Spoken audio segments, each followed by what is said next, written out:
Magandang buhay mga kakulay at ngayon ngang araw ay tatapusin na natin at itutuloy na nga natin itong nasimulan nating ginagawa nating proyekto. Itong background na eskwelahan na ginagawa natin para sa ating animation.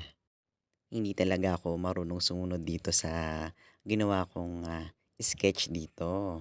Kasi nga 'di ba nag-sketch muna tayo ng mga damo-damo. At after nun ay kinulayan na natin itong ginawa nating mga damo-damo. Pero siyempre yung mga sketch o yung mga linya na ginawa natin sa ating sketch ay hindi naman talaga natin sinunod. Basta ang alam ko lang, nagkukulay lang ako ng mga damo. Disclaimer lamang po mga kapatid ay hindi mo naman po talaga ako certified animator or professional pagdating sa ganitong bagay. Basta gumagawa lang ako ng masaya at may ngiti sa aking labi. Basta masaya ka sa ginagawa mo, wala naman sigurong imposible na makamit mo yung gusto mo sa buhay. At syempre sasamahan mo yun ng sipag at tiyaga para naman ang tagumpay ay iyong makamit. O siya, masyado na akong maraming kuda.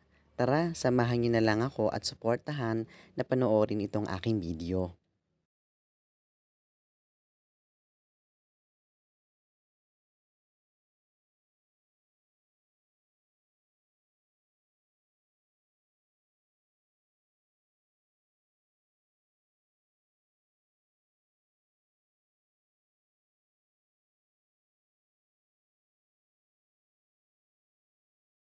Kasi naman hindi ko talaga mapigilang hindi kumuda dito sa video ko na ito at dito nga gumawa na ako o kinulayan ko na yung nag-iisang puno ko dito sa ginagawa kong paaralan. Ayan, kinukulayan ko na ng green at luntian, itong mga dahon-dahon syempre green at yung kulay brown dito sa magsisibing kahoy ng ating puno.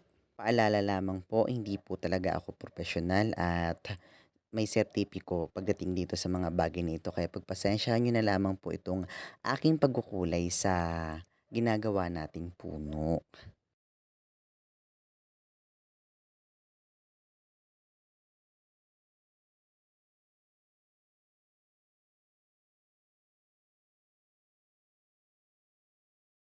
At dito nga ay tatapusin na nating kulayan yung mga bintana at pintuan ng bawat classroom o silid-aralan dito sa building natin.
At sa wakas, natapos na rin ang ating background eskwelahan. Muli, maraming salamat po sa inyong panonood at sana muli ninyo akong samahan sa aking mga susunod na video. Bye-bye!